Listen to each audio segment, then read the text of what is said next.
it'd be naive for us to think that whatever worked then is what'll only continue to work now, right? So certainly not hesitant to adopt technology. So much of it has improved the day-to-day lives of our people. It's so much of the technology has really helped probably our employee retention over the years, because we've streamlined operations in a lot of ways that have made their lives easier, have eliminated pain points for our managers. So I don't look at those two things in conflict. It's just that we need to really try to find out the best ways to integrate. And Axis Self-Storage has earned over 50 years of success in one of America's busiest storage markets.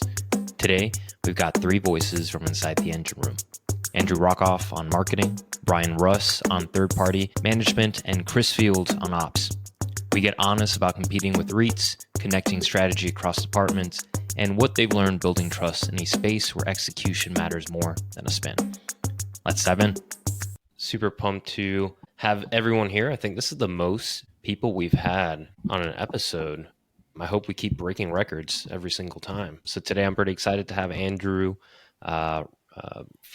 everyone's from Axis Self-Storage, but we have Andrew, Brian, and Chris. Really pumped to have y'all. I know you guys also run the No Vacancy podcast in storage. I'm enjoying it so far. So I feel like this is going to be a pretty good episode. They're a lot funnier than us. Andrew, I know. Yeah, that is one point. I'm like been trying like, we're going to have to like switch it up today. We'll nerd out, but balance it with some humor. We're trying to keep it lighthearted. Yeah. Andrew, I was like trying to recall when we met. Probably 23, but it's been a while.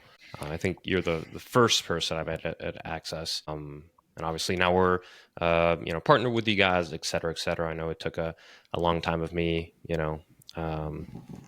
just calling you and, it was a great courting process. Yeah. Yeah. Wonderful. Yeah. That's awesome. Make them work. But hey, it worked out. Yeah. I don't remember when it was. We've been with you guys, I think, for a little over a year now. And I think probably took about 2 years to get our stuff together to finally do this. So, but we've seen such like great return come from the product, and we're glad we came on with you guys. But yeah, I think it's probably been about 2.5, 3 years. Nice. Obviously, continuing to push that forward and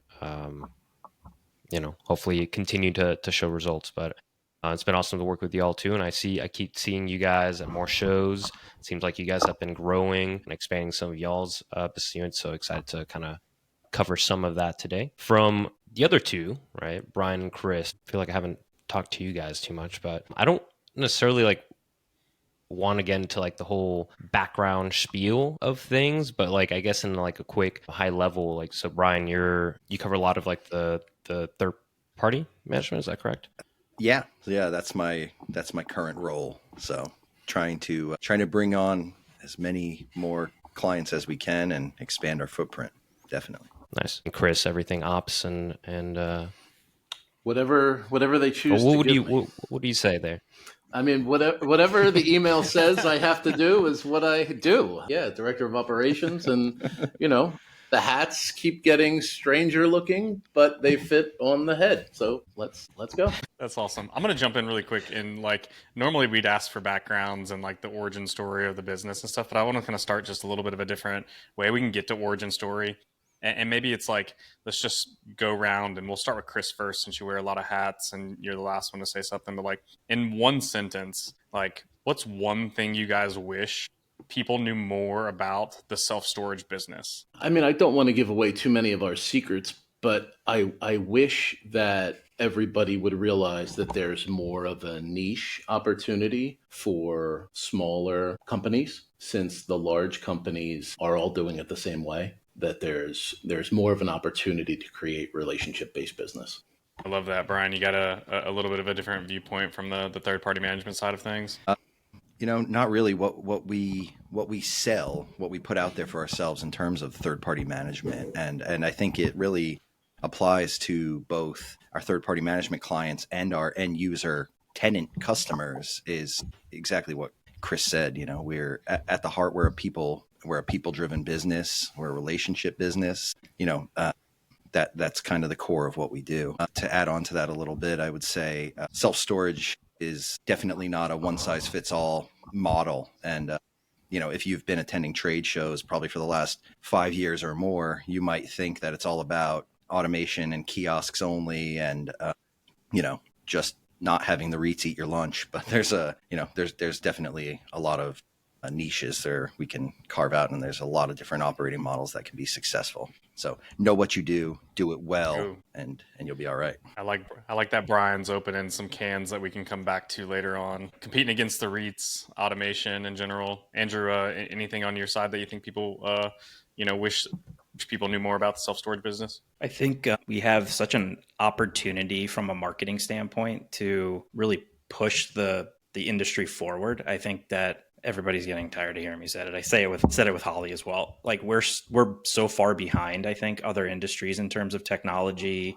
and the way we market. When I first came on with Access 9 years ago, and I started to play around with the digital side of things, half of the stuff I was trying to do, which is standard everywhere, was like, well, wait a minute. What is this? Like, what does it mean? How do we? And I think there's so many opportunities. We're working with Go Local right now, and e-commerce is coming on as a new. It's going to help us from a revenue standpoint. We can really start pushing merchandise earlier in the process than we ever have before. Obviously, something like a tool like Swivel, which operates as an agent, even when you're out, your office is closed and people have gone home for the day, can have that 24-hour support. So these things are now starting to come in, over the last 3, 4, 5 years. But there's still so much more. And I'm not even like talking about AI yet. Like that's already starting to penetrate self-storage, and it's crazy how fast it is starting to, but there's so much more opportunity that we have. And I'm pretty excited for it. I love it. There's Awesome. There's a lot of different ways that we could take the conversation. So Rodolfo, I'll let you jump in, man. Yeah, I mean, kind of like starting off there on the marketing piece, talking to a lot of operators, and Andrew, since you're the last one, they're like, e-commerce has been, I'm seeing that a lot of the website providers in general pushing towards that. But I'm kind of curious on the other side of things, like what part of self-storage marketing do you think is like totally broken right now? Nobody's talking about. I don't know if I would say it's broken, but there's so many shows that I go to where they're like, you don't have to spend any money to be getting more leads coming in the door. And that's like really not the truth. Like if you have a good business that you are actively keeping track of length of stay, customer lifetime value, there is a number that you can spend where you're still seeing a solid ROI, especially in the self-storage industry where length of stay could be 2, 3, 4 years. So I think that's one of the like big misconceptions. I don't know if it's broken, but I think it's a misconception that people keep putting out there.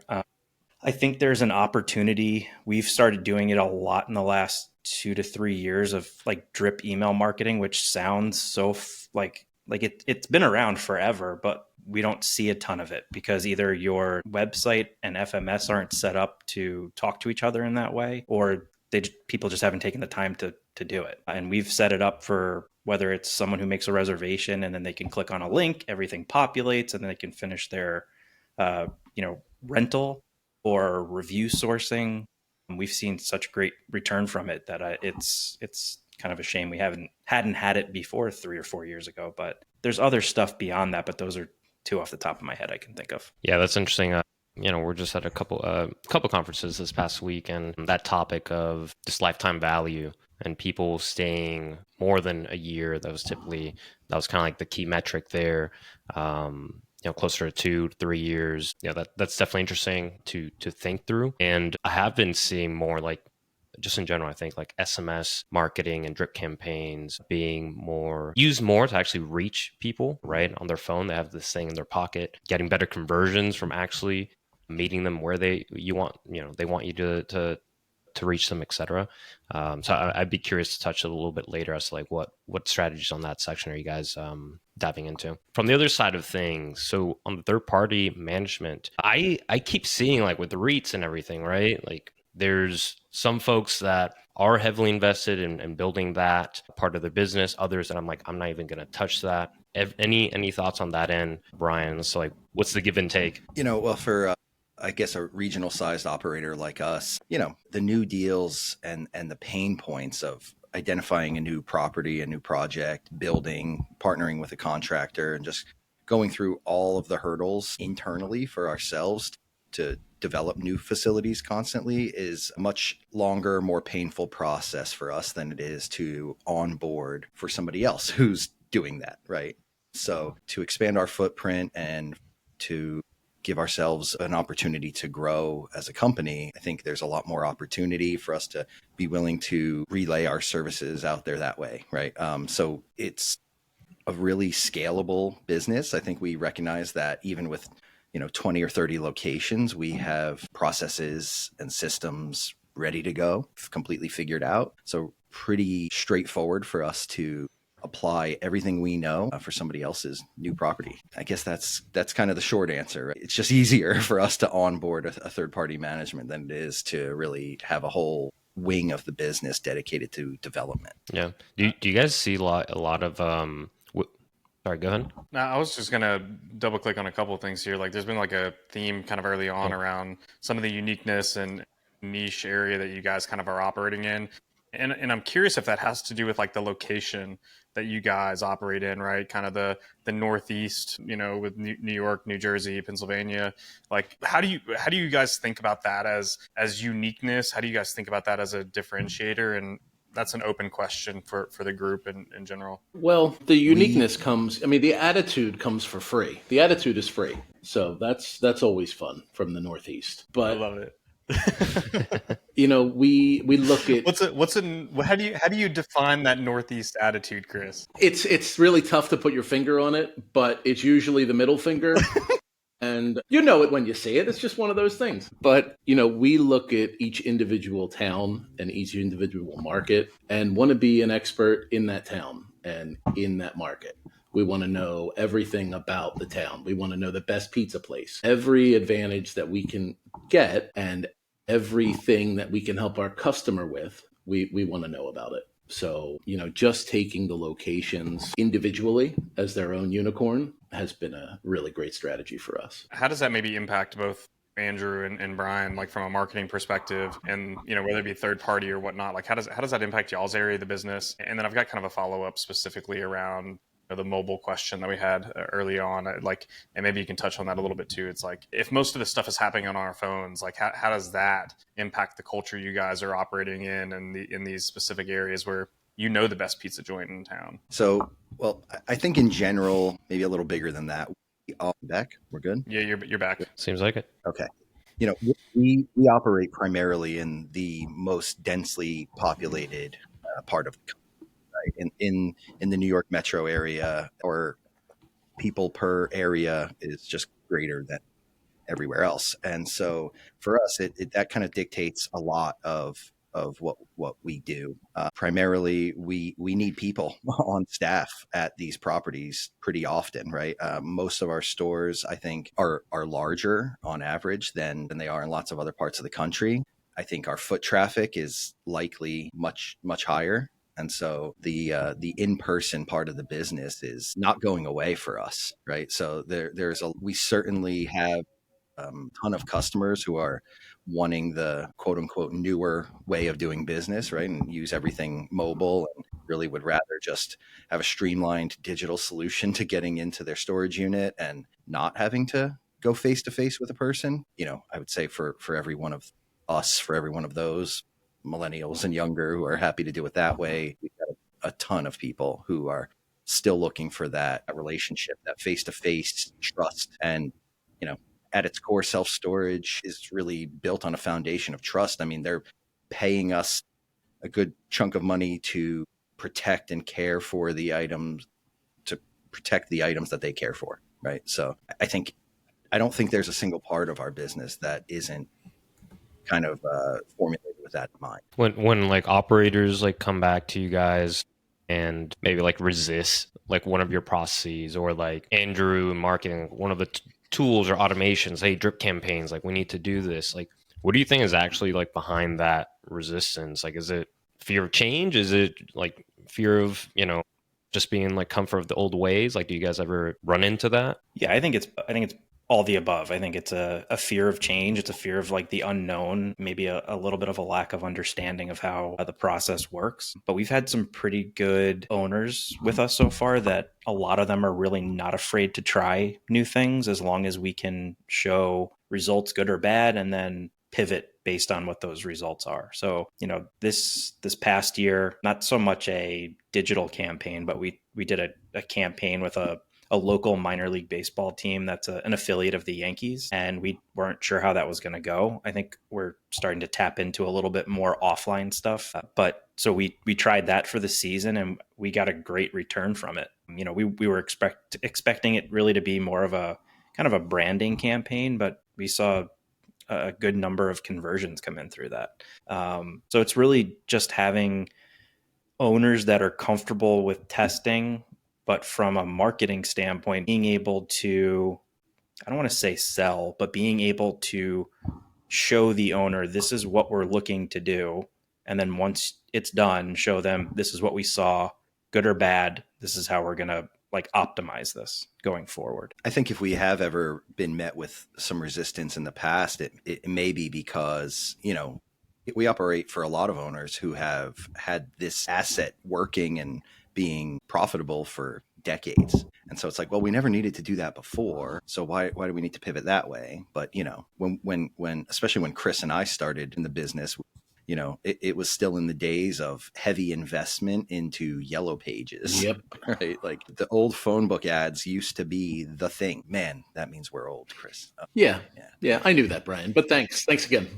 There's an interesting dynamic right between the three of you guys. Obviously a long-term relationship here, and in the areas that you guys are in, when something new like the minor league thing kind of comes up that is outside of the normal playbook that you guys have been putting out in front of your owners for a long time, what's that internal conversation look like? How do you guys, and we're getting into some relationship counseling here, how do you guys argue and make decisions off of that? Well, just like my relationship at home, the first question is, how much is it going to cost me? And then we turn to marketing about the marketing. So meaning that we have to have a discussion as to how we're going to make this sundae and put the cherry on top. Which owner are we talking about? What do they like? What don't they like? Let's focus on all the positives and we'll figure the rest of it out. The conversations at the home office are pretty robust most of the time. Everybody has their own opinions, but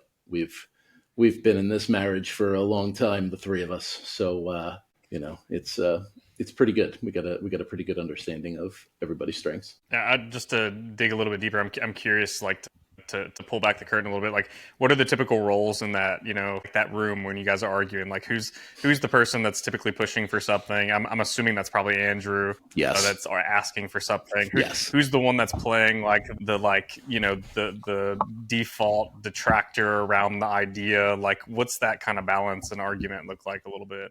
Nailed it. I think you definitely nailed Andrew's role. That part is definitely right. The creative marketing mind, right? He always wants to do it all. Chris and I both, our background really started with operations, right? And so much of that is about watching the bottom line. And we all recognize that at the end of the day, anything that we want to implement, we have to make sure that the math makes sense. So, trying to forecast that and understand, hey, how is this spend going to positively impact the bottom line in the long run is, I think, what we go through a lot.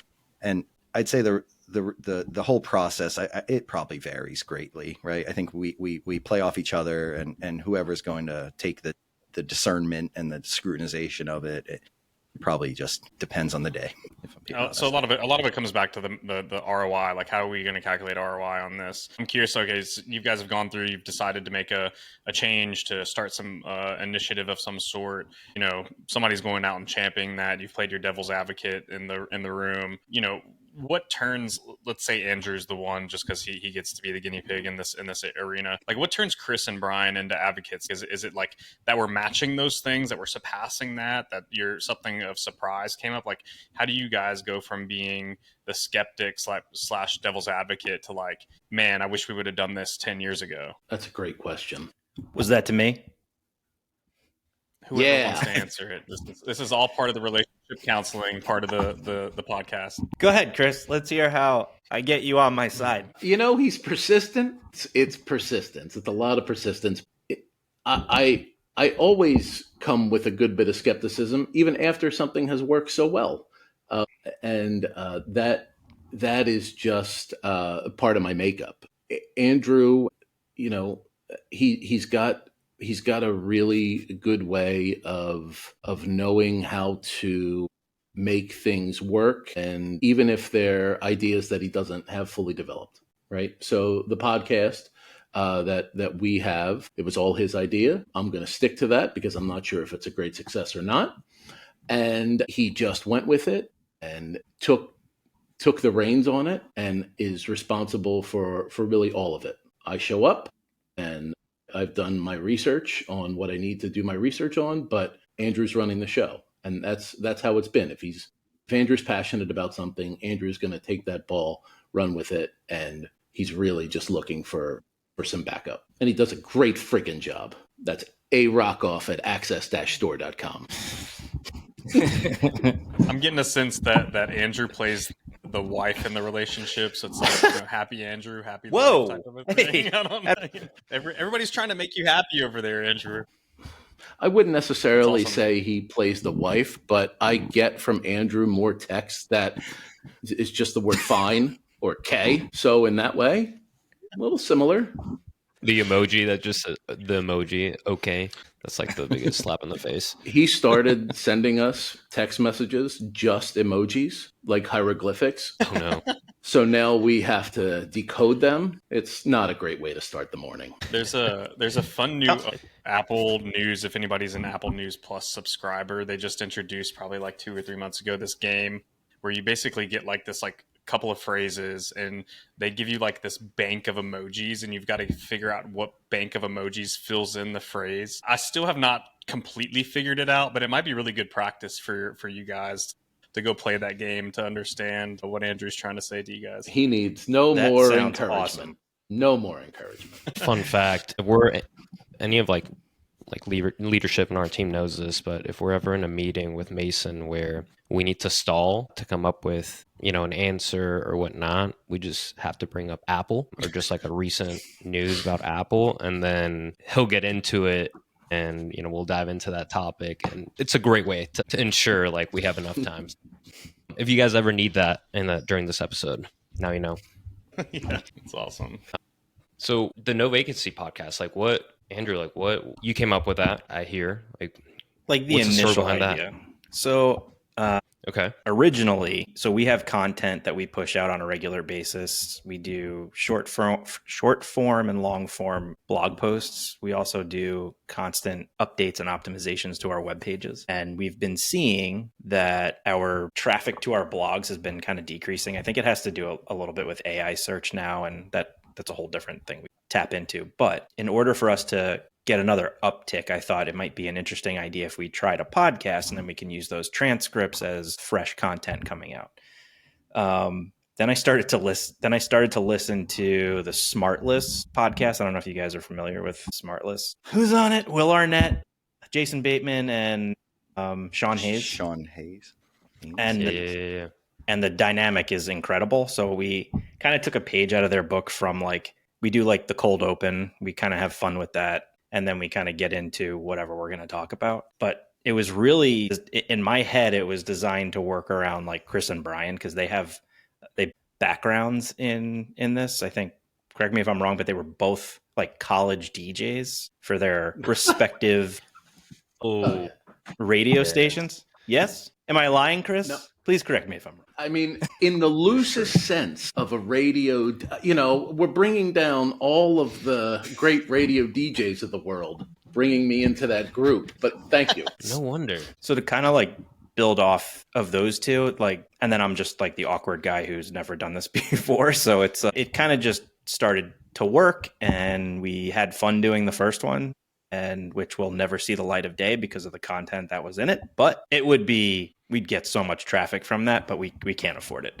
So yeah, that's kind of how it started, and we've been having a ton of fun with it. We've been meeting some really cool people. Before that, I don't think any of us had met James from Live Switch. Interesting guy. I haven't had that much of a one-on-one with Holly Fiorello before.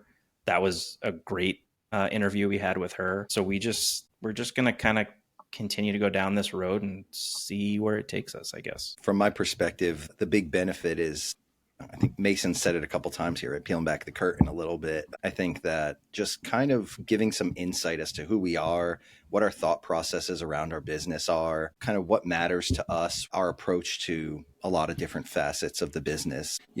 Developing relationships takes time, and gaining the trust of a third-party client or a vendor that you want to work with, or you name it, right? It could take years to foster that relationship and enter into an agreement. And I feel like in some ways, you hear 45 minutes here or there. It just gives you a little bit of that understanding of who we are, how we approach things, where we're coming from, just kind of get to know us a little bit without, having to make all of that real one-to-one time to do it.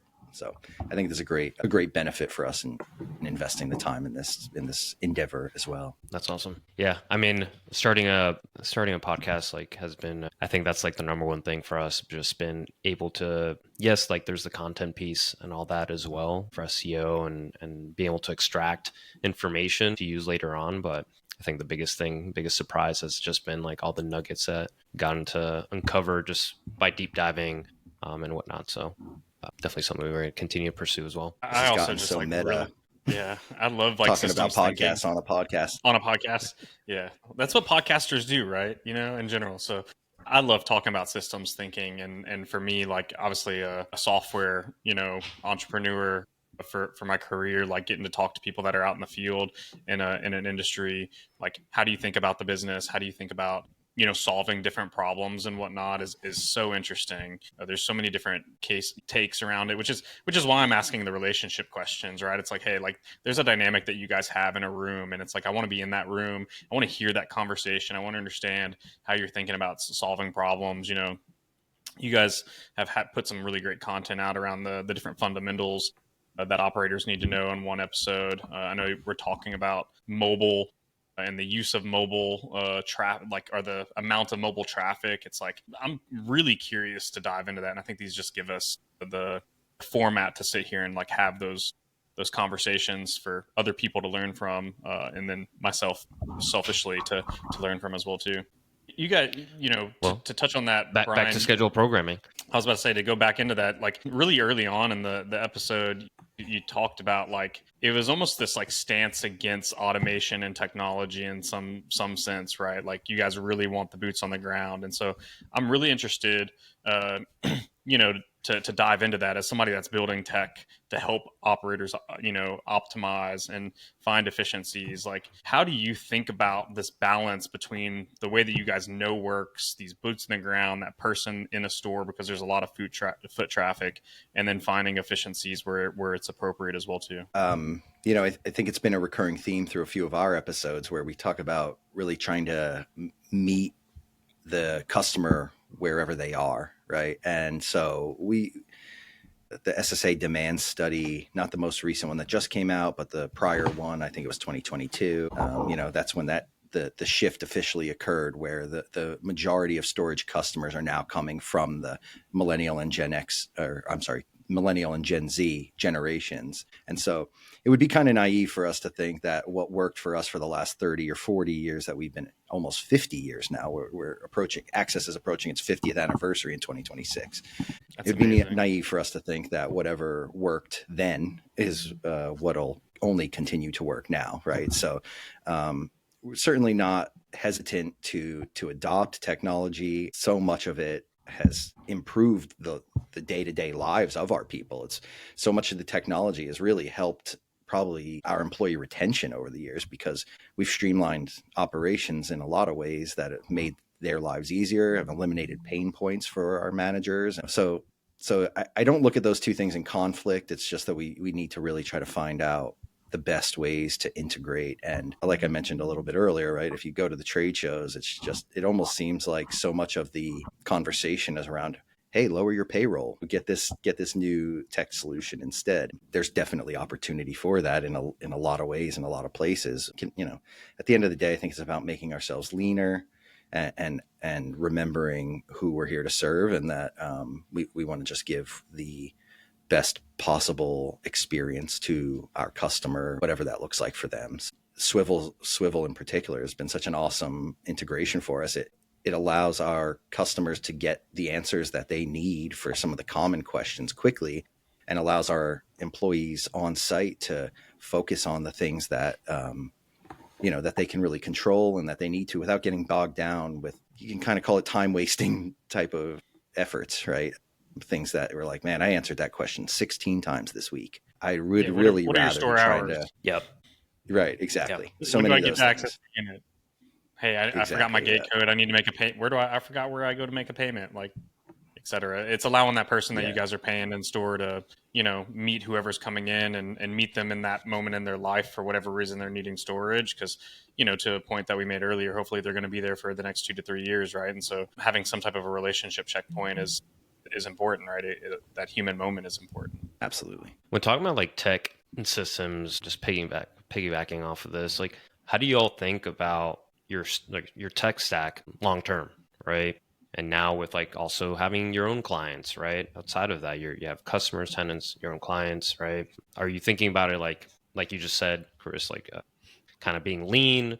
Are you trying to simplify? Are you looking more into the future? Like what does that look like at Access? I think the top thing that we usually kind of scrutinize is integration with the API of our management software, right? Like, I think everyone that I know in 2025 is inundated with logins and passwords, and how many bookmarks to how many different platforms you're using for different things. It's easy to get excited about the new thing and be like, oh man, that's pretty cool. Let's jump both feet in. But at the end of the day, we have 100 employees in the field that we're working with, and every time we add one thing to their plate, even if we have the intention of making their lives easier, we can also see that, man, remembering that extra bookmark, password, username, and another thing to kind of report into or pull data out of can be too much. So I think the first thing is just the integration, making sure that it's as streamlined as possible in that sense. And then, like we kind of talked about earlier, what's the ultimate ROI here? Like, are we doing it just to do it? Are we doing it just to try it? So we're a big fan of piloting systems.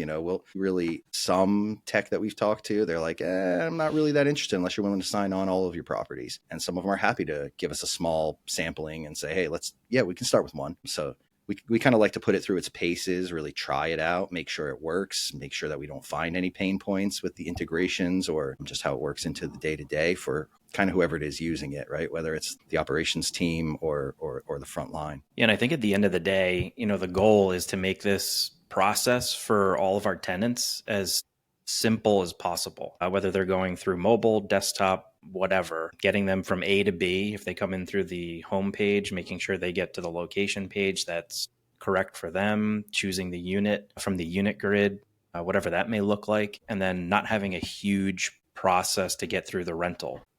We've been toying with, adding certain fields, taking away certain fields, and I think we've, determined that less is more, and we can always send things post rental if we really needed to. To Brian's point, the integration with the FMS is key. Like we need that. So we're able to take all of your information and then that just goes right into our system and we're not inputting any of that. But at the end of the day, it has to be as quick and easy as possible. And I think to Brian's point, we're trying to it's not so much about scaling back in terms of people. It's really just allowing the customer to choose their journey, whatever they want. And because we're in markets that are filled with different demographics, depending on where we go, you may get a demographic, maybe like a Bernardsville, that is a little bit older and wants to have that hand holding. Or you may have a demographic in Long Island City, which might be a little bit more millennial and are okay with tech. So it's not really removing the human element to this. It's really just allowing that person to kind of take that journey that they want. Yeah, I mean, it's always about enhancing, right, in general. I'm curious, we talked about this next year being your 50th anniversary of the business. Like, I'm assuming you guys have goals and ambitions for what the next 50 years look like. Maybe we can,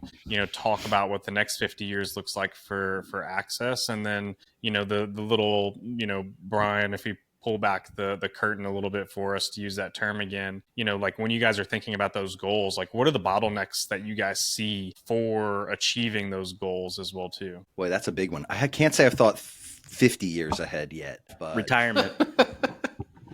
Down it. I'd like to wrap it up. Yeah, take 5 years, 10 years, whatever the timeline is. I just used 50 because I know you guys are hitting a big anniversary. It's tough for me. Like I mentioned, my background here started in operations. I started here as a college student, working the desk at one of our storage offices, and then kind of just stayed here and just I keep learning more and I keep growing. The company is growing, and for me, a big part of wanting to increase our overall footprint and increase the number of properties that we have is to create new opportunities for all of our team that's been with us for so long. That's what motivates me to grow for this business. I have a genuine belief that the way we do things is really good. It's really good for our employees. It's really good for our customers. We take a different approach than a lot of the big guys, and hey, their model works for them. That's great. But, like Chris mentioned earlier, it's not one size fits all. There's a lot of different ways that can be successful here. So I think in the long term, 10, 20, 50 years, obviously our goal is to continue to be the experts in the Northeast. That's our core territory. It's our market. And we'd really obviously just like to kind of expand that. Right now, we're heavily in the northern New Jersey, New York City metro area. We've had a lot of growth into the South Jersey all the way down. And we're expanding north up into New England a bit more too. So I think kind of, filling in those gaps and expanding our footprint in our core territory is short term, and obviously revenue, right? That's what we're all here for. So at the end of the day, grow that and continue to create opportunities, and for everybody that's working hard to have made this thing work really well for the last 50 years. Yeah. And at the same time, to piggyback off of that, try to do things a little smarter, more streamlined, more efficiently. We have properties with 6 different gate softwares, so we're trying to skinny that down, make that easier. One portal login would be fantastic for something like that. And as Brian said, we really believe in building our team up, and a good, strong bench is the best thing for our company. So finding new, exciting opportunities in the storage business can be a challenge for our employees, but we're looking at new things like developing our own phone system, coming away from our call center and making it more in-house. Because again, we believe that our people are the best at what they do and are experts in their area. So why wouldn't we want someone from the area and answering the phone and knowing what they're really talking about? So that sort of thing is really, I think, where we're focused. Just doing it smarter than we have, and making sure that, as Andrew mentioned earlier, all our systems are communicating is really the way forward, and easier to expand that way. If everybody's communicating and streamline the process, expansion should be no problem, he said, knowing that it's going to be a challenge. And this is really interesting. Y'all, every single one of you have kind of touched on this, like this being hyper local, Andrew, with your knowing the different types of demographics around different cities, around, making sure that you guys are pushing the right messaging in context to who is receiving it. So, you guys aren't a REIT. And I think that's the point. So would you say like you guys are doubling down on this hyper local strategy and think as that as a core backbone as to like what you guys do on ops, marketing, third party?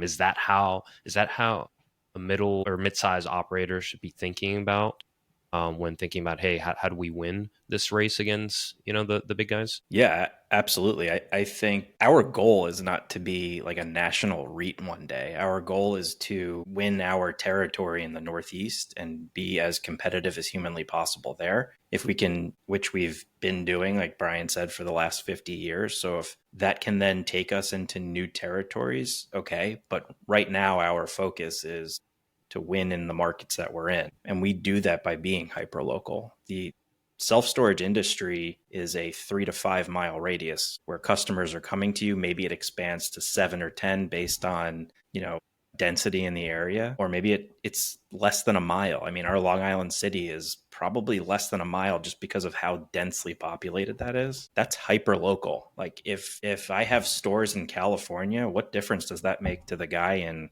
Long Island City, New York? It serves no benefit to them. So I think that there's this, and this is what we're trying to get through to potential owners to bring them on for third party, is that like that national name, it's really like a name and a logo. Shots fired. Sorry. It's really just that. Like we have the ability to be super local, to check in on ads and make sure they're pacing properly each month in the middle of the month and make allocations or reallocate based on performance. We have the ability to have content created that has everything to do with the communities you're a part of. This is how we've been winning. So we're just, now you see us more at shows and stuff like that because we want to continue to grow that portfolio. We've gotten to a point where we're all very comfortable with what we're doing. We have a great team in place.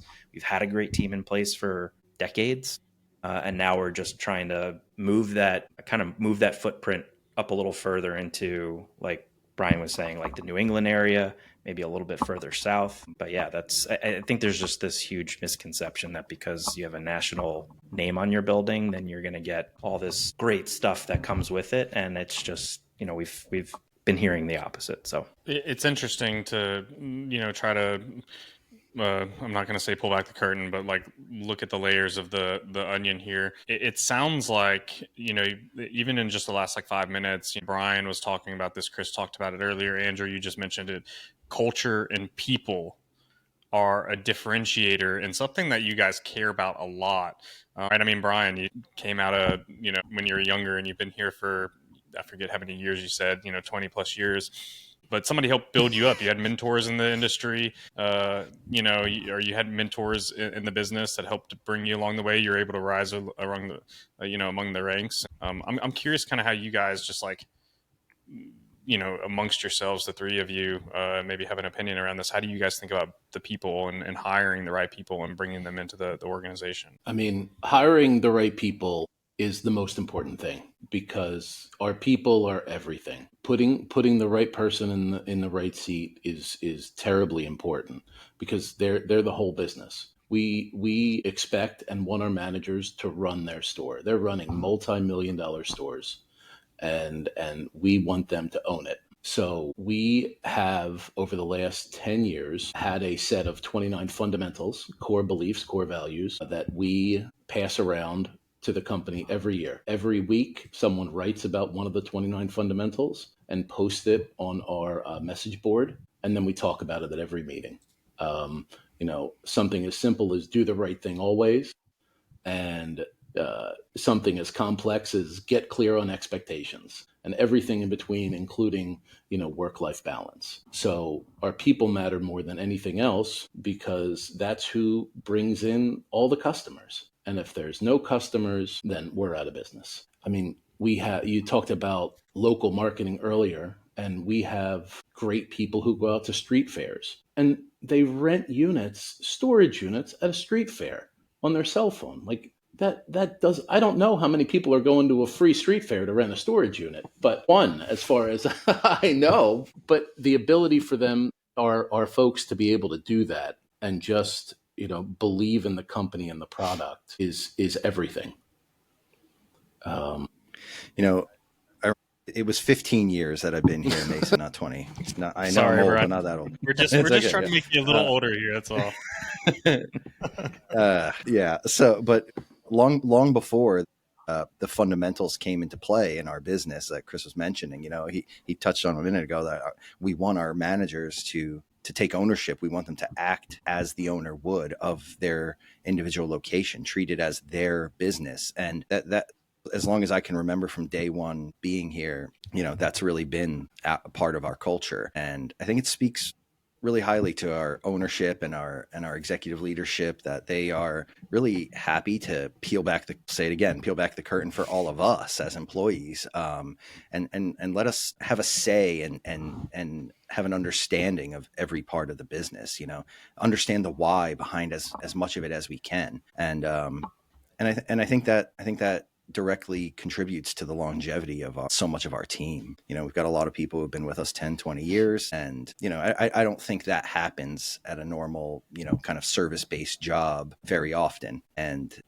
I think it's that personal ownership of what they're doing, the pride that they take in that facility and in that business day after day. And, obviously there's a lot that goes into that, but, to me, some of it's just measuring KPIs constantly, giving new targets, new benchmarks, new goals all the time, whether it's reducing expenses or increasing revenue, increasing occupancy, converting your opportunities at a higher rate. All of those things go into it. And I think keep our team engaged, keep them really caring about what they're doing every day and feeling like they have a purpose to come to work every day. They're not just sitting there waiting for somebody to walk in. They're constantly reevaluating their own processes and sending up the ladder, telling us what can be improved. That constant relationship that we have with all of our team in the front line, I just think is what has allowed us to has allowed us to be here for the last 15 years or so, but allowed the company to persist for the last 50. That's amazing. I could dig into culture for forever. I think it's like one of the most interesting things. And I love the 29 fundamentals. We've got a set of core values that we talk about. And, culture is not one of these things that just happens because you think that it's going to happen. You've got to be purposeful about it. And you mentioned the weekly practice of having somebody on the team, write something. You also mentioned, people are coming in here and they're being proactive. They're the ones that are pushing the ball forward. Like, what other things are you guys doing strategically to foster culture? Not just on a day-to-day basis, quarterly, yearly, to make sure that people feel bought in the value of what they're doing in the organization, in the larger organization as well. Brian mentioned before that he started as a college student here. And I started my self-storage career as an assistant manager at a public storage. So we've worked from the ground up in the industry. So I think we have a perspective that says, is this going to be good for everybody? Is this really going to work? And I think that outlook, we're always considering the employees and how they would be affected and how it would benefit them.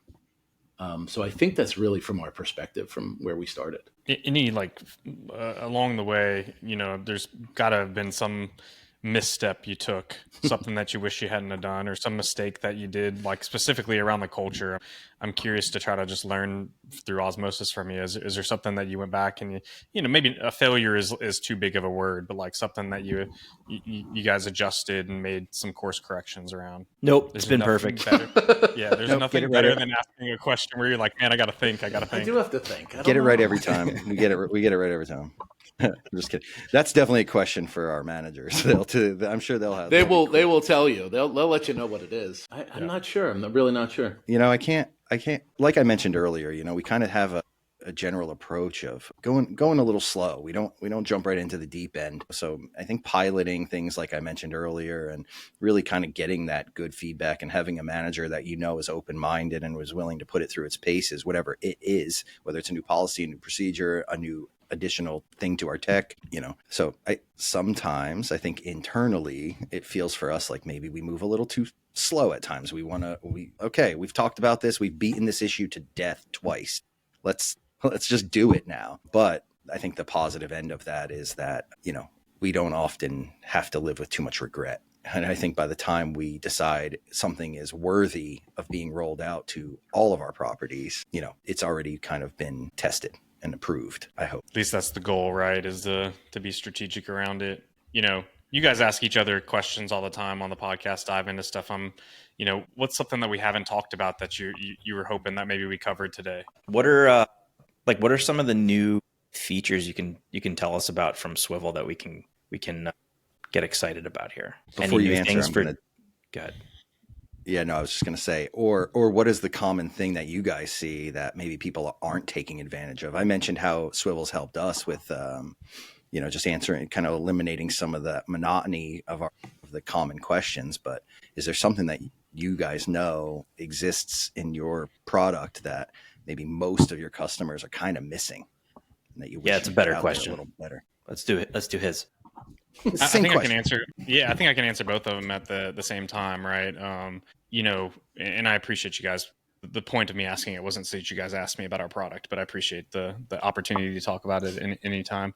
I think it's interesting. Like we became known, in the industry really early on as a chatbot company, AI, automation, but since day zero, we've always believed that these systems should be human in the loop, right? And that an operator, a customer, even the agent, the actual AI part of the puzzle should be able to pull in and have a human to human interaction at any point in time that they wanted to.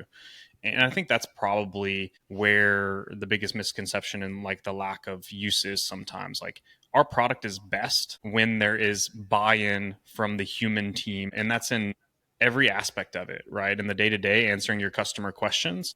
That's in the, these things are not set it and forget it. You've got to make adjustments to it. You've got to have opinions. You've got to have assumptions that you can go and test. And, then we'll bring the analytics and the AI expertise to draw some conclusions from. So I'd say that those are really the kind of the big pieces of the puzzle, right? And 2023, ChatGPT come along. I think there's this like huge misconception that like all of a sudden this is magic and it's going to solve all of our problems and everybody's jobs are going to be taken. And like, that's just not the case, right? To a point that you guys were making earlier, you go to these conferences and you would think that like AI is answering every single phone call that's ever made in the industry. And sure, we're answering a lot more phone calls and we're automating a lot more things, right? So, Andrew, to get to your question, we launched a full contact center in September with voice agents and the ability to do outbound calls and answer inbound calls as well too. And that number is scaling, but these systems still work best when there is a human involved, to help with this. One of the topics that has been brought up a lot recently, and then I'll stop my diatribe, is just around the rental process, right? Like people will be like, well, Swivel can't complete the rental through their voice agent. And I'm like, no crap, Sherlock. Like there's a part of the process that has to be sign a lease, right? Like, I don't know. Tell me how you're going to e-signature via voice, on a piece of paper, right? And so like, does that mean that I have to sign when I'm coming into the office? Does that mean that I have to trigger out some type of an automation for an email e-signature to happen? That's not happening completely on the voice channel. So, and again, like if I'm going to be at a place for, to y'all's point, 3+ years, I want to ask a question. And maybe that question is just to show that there's a person on the other side of the equation, that if I did have a problem that the agent can't help me with, making a payment, a gate code, maybe there's just something a little bit larger than that, some complex problem, that there is a human that cares about solving that problem for me. Like maybe I just want to close on with a human too. That's completely okay. And again, these systems should be this collaboration between human and machine, and that's when it works the best. And so I'd say, that's the probably the biggest misconception. The way that people probably need to think about it a little bit more is how do we iterate and utilize both areas of our business. And then, we're really excited about the voice tech that we're putting out to just meet customers where they want to be, to put them at the center of the universe. And if it's a very simple inquiry around hours or lease terms or making payments, gate codes, like we can help automate that 24/7 without a person involved. That's a good summary. Good thing we're recording this. Nailed it. It's a good thing that I've been on the trade show circuit for like the last like 3 weeks, 4 weeks. Yeah. So I've had a lot of practice talking about this stuff. There's just a lot of conversations happening. We talked about company culture. How would you best describe your company culture? How would you best describe the Swivel culture? Yeah. The reason I was asking you guys questions is like we've grown from a team of, really 4 co-founders. I mean, we had our first hire probably going on a little over 2 years ago, but, we've been a really, really small team for a long time. And so culture at that point in time is just, well, you have 4 co-founder personalities. That's your culture. We've been remote since day zero too. We've always been remote. And so we've gone from 6 employees to pushing over 20 in the last 12 months. It's something that I think about a lot. It's something that all the founders think about a lot. And to a point, like one of the first days that you come into the business, like we're having a core values. Like we've tried to distill all these things. We don't have 29 of them. We have 10, and the one that kind of is the title of the deck. And I encourage everyone in the business to use these core values in everyday conversations that we're doing it, right? So transparency, one; fail forward is another, like being methodical and curious. So you'll hear Rodolfo and me use the word curious all the time, right? It's like just constantly saying these things out loud and using it as an example for the reason why we're going to do that thing, I think is kind of step one. One of the ones you guys touched on this a little bit, but like we summarize this as just being human, right? Like one of our core values is human. And that presents itself in so many ways. I just had a one-on-one this morning with one of our earliest employees who's about to have her first child, right?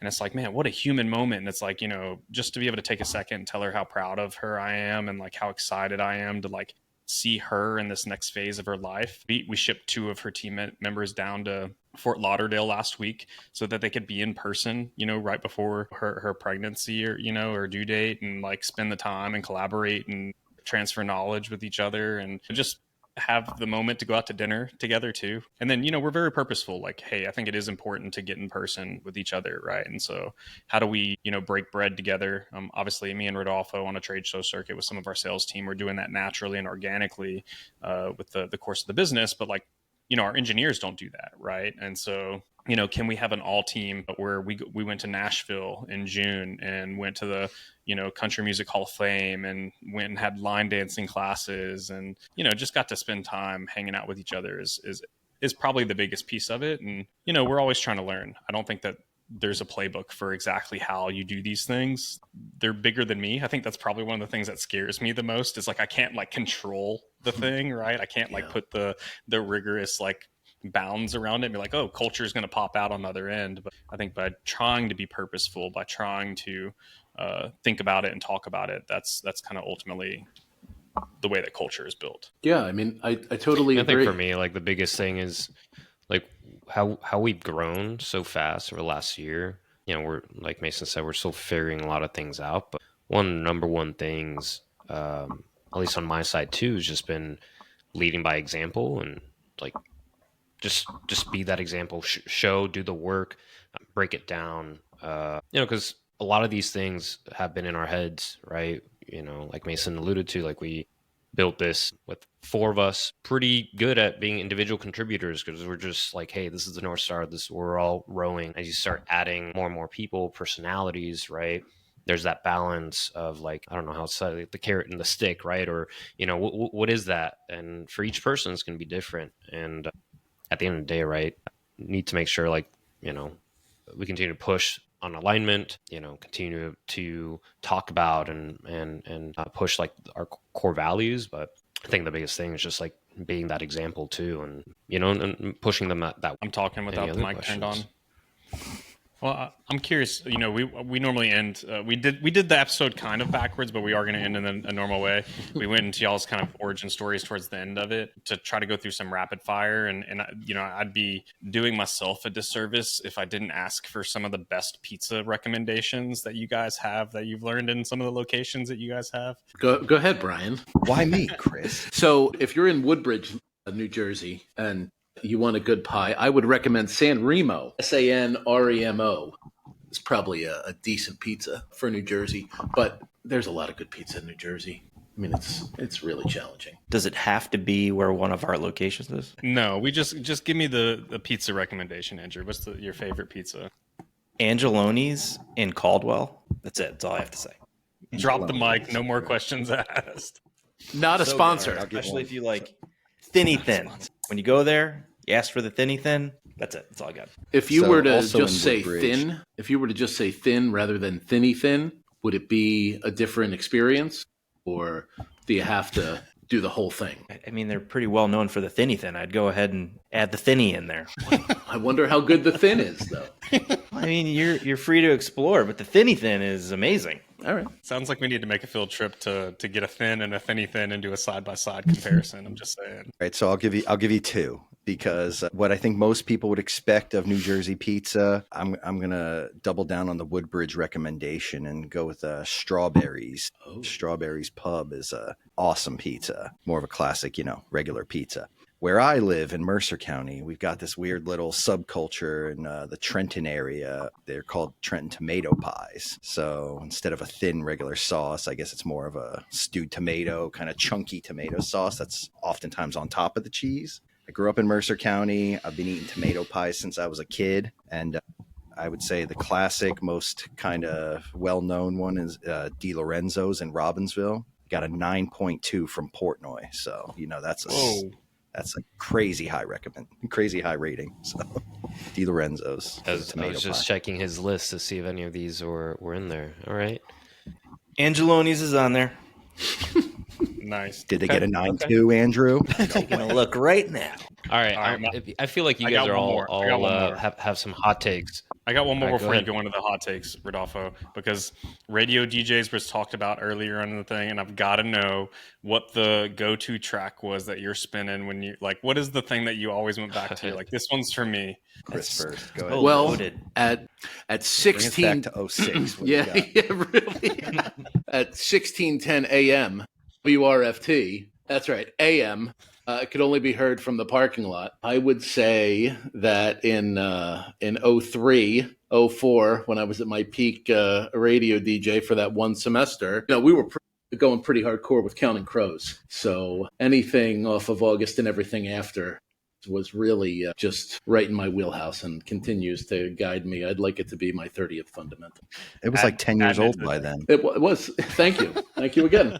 That album. I think Portnoy gave that album a 9.4 though. Okay. All right. Good. I don't know if I can answer that question either. We did a lot of weird talking on my radio show, kind of in a more cleaned up and PG version of maybe a Howard Stern inspired kind of thing, where we would just bring usually crazy news stories, and I'd bring my buddies in and we would just kind of BS our way through an hour on the air and try to get a few laughs out of it. There was definitely music too, but I'm thinking in 06, 07 when I was doing that, it was probably stuff nobody else wanted to listen to. I was into some specific music that I thought everybody else would want to hear too, and they did not. Did they let you know? No, nobody was listening. that was the game, the ROI. Yeah, awesome. All right, so I do feel like you guys are all full of hot takes. So a pretty quick and easy one. What's the most overhyped trend in the industry right now? Unmanned facilities. Good one. Nailed it. It's got to be Agrees. perfect. It just has to be perfect if we're always focused on the customer experience, right? So it's just got to be done so perfect, and everyone has to understand every sign in the building. It's a real challenge. I agree with that one. You couldn't have said anything better. Agreed. Okay, I like it. And you gave an explanation. I liked it. What's something that people pretend to care about, but it really doesn't matter at the end of the day? And storage. Probably the IKEA couch that they've had in there for 7 years. When they move it out, We want them to keep I don't know that it's coming right back into the family room. That's too hot of a take. Chris's take is just throw your stuff away. You don't need storage. Oh, Yeah. I don't- All right. Andrew, you got to have a marketing one. Come on. What was it You again? don't really Sorry. need a Google listing, do you, Andrew? Yeah, Just no, kidding. you should just get rid of that. What was the initial question? I was listening, but then Chris started talking and I was going to agree with him again. But what was it one more time? What's something people pretend to care about, but really doesn't matter? Oh, no, that's It's a tough one. a tricky Did you one. hear about that new Apple? With the callback. I'm going to go with this isn't even a hot take and people tend to care about or something, but there's not very creative naming schemes in the self-storage industry. So I don't know That's a that good the one. name matters. And, we're going to the point, you're going to find something that's near you that's priced appropriately. And that's what you're going to rent off of. We heard a great one on our last podcast. I think it was adult toy self-storage. You guys remember that one? Oh yeah, I wrote it down. Wow. Very specific.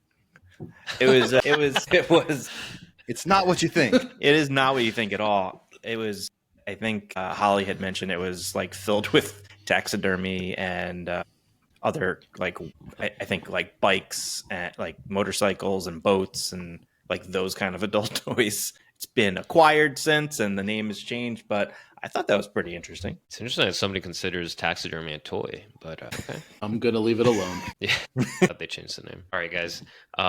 Anywhere? I know you have no vacancy and everything else, but anything else that you want the audience to know about, where to find you, what's next for access to the No Vacancy Pod? What do you got? Go ahead, marketer. We've got some interesting episodes coming up. Obviously, we just released our 5th. It's in my opinion, it's a great episode. I think this was one of our best cold opens and one of our best guests that we've had. I'm really high on this cold open thing. It just went really well. I don't know. Maybe you disagree. Well, we have some pretty cool guests coming on. I think we're going to at some point have Foy Cooley, our founder, come on if she agrees. And but yeah, just if you like it, keep listening. If you don't like it, keep listening. And I don't know, boys, what do you think? LinkedIn, you can find us. accessselfstorage.com is the website where to find all of us. That's right. You can definitely find any of us on LinkedIn or, at an SSA trade show. We'll be in San Antonio in the spring, definitely the Mid-Atlantic, the Northeast. As Andrew mentioned, we're always kind of sticking to our region, anything in the New Jersey, New York area. And I would say otherwise on the horizon for Access Self-Storage, like we said, next in 2026, we'll be celebrating our 50th anniversary. And we'll be opening, for sure, at least one new facility. Definitely have expansions on the horizon for a few of our others. But Somerset County, Franklin Township, New Jersey, coming online in 2026. We're really excited about that. Big, beautiful building. So that's going to be great. Excited about the new project and ready to get it open. Awesome, guys. Well, thanks so much for joining the Self-Storage Lab. That was a fun conversation. I'm excited to continue the conversation, see you at the trade shows, and I will definitely listen to that last show of yours. Mason and I will need to practice some better cold opens for sure. We appreciate you guys. Thank you so much for joining us today. Thanks for having us. Thanks, guys. Appreciate it. Bye. Take care.